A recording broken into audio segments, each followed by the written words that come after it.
Здравейте, казвам се Александър Андреев и живея на улица Генерал Скобелев номер 6.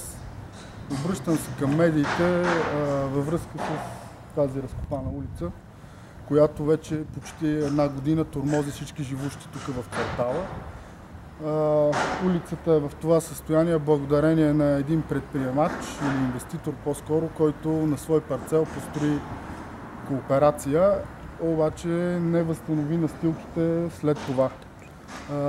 Бяхме принудени да се обърнем към медиите, понеже сезирали сме всички необходими инстанции, но за съжаление до сега не бяха предприети никакви мерки. Затова нашата молба с съседа и с другите съседи, които в момента не може да са тук, е нужните органи да се самосезират и по най-бързия начин да оправят улицата, за да можем ние спокойно да продължим начина си на живот с нашите малки деца и стари баби.